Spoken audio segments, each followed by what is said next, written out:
मतलब ये है कि जो हम कुछ भी अब आ जाते हैं कि भाई लर्निंग किसकी ज्यादा है, उस पॉइंट पे आ जाते हैं।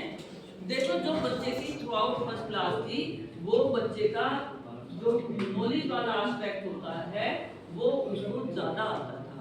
जो सीखना होता है, ये सीखने के क्या है, 3 आयाम होते हैं। वो आप जब आगे पढ़ोगे, आपके बीए में नहीं है, जब आप आगे पढ़ोगे तो वो चीजें आपकी आगे आएंगी।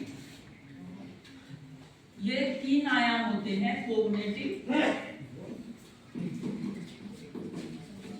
Affective and psychomotor.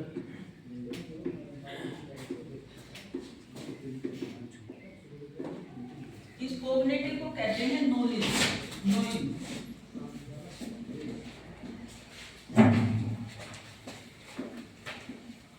इसको कहते हैं फीलिंग, महसूस करना, और इसको कहते हैं डूइंग।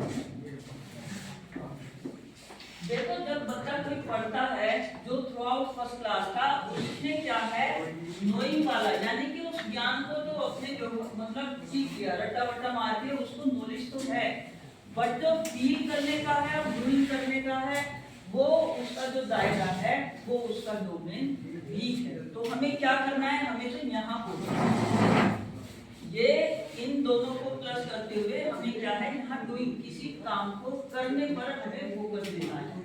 अक्सर जो है ये डूइंग कैसे बच्चों की पर्सनैलिटी में डेवलप होगा, जब टीचर क्लास में पढ़ाता है तो वो उसके साथ उदाहरण देता है, उदाहरण देता है ना, फिर आपसे पूछता है कि समझ में आया, आप बोलते हो कि हाँ, सोच के कहते हो कि हाँ समझ में आया।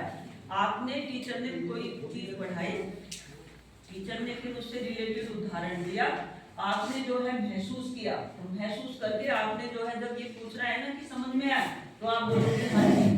तो वो जब उदाहरण दिया तो उस चीज को, उदाहरण को आपने अपनी पर्सनैलिटी में आत्मसात किया, रिलेट किया सिचुएशन से। और उदाहरण ऐसा होता है कि उस चीज को, उस वर्तान को आप अपनी डेली लाइफ में कहीं ना कहीं महसूस किए हुए होते हैं। तो यहाँ कहने का मतलब ये है कि जब भी आप कोई चीज, कोई कंटेंट आप सीखो, तो सिर्फ उसको रट्टा मार के मत सीखो, उसको जो है महसूस भी करो और उसको जो है अपनी पर्सनैलिटी में लाओ। अब यहाँ जो ये सीखने के ये जो दायरे होते हैं ना, इनके 6 सब पार्ट हैं। जब बच्चों को कोई नॉलेज दी जाती है तो इसके क्या है, कोग्निटिव के 6 पार्ट होते हैं, knowledge, understanding, application, analysis, synthesis and evaluation. इनके 6 पार्ट होते हैं। आपकी जो मैडम है उनको सब पता है, वो सारे बीएड किए हुए हैं, उन्हें सब पता है। इसके बाद जो आपके फीलिंग वाले हैं, इसके भी 6 पार्ट होते हैं कि बच्चों में फीलिंग कैसे विकसित की जाए। उसमें receiving, responding, valuing, conceptualisation, organisation and characterisation. और जो आपका ये साइकोमोटर है, इसके भी 6 सब पार्ट होते हैं, इंपल्सन, इमिटेशन, मैनिपुलेशन, कोऑर्डिनेशन, कंट्रोल, और लास्ट होता है हैबिट फॉर्मेशन।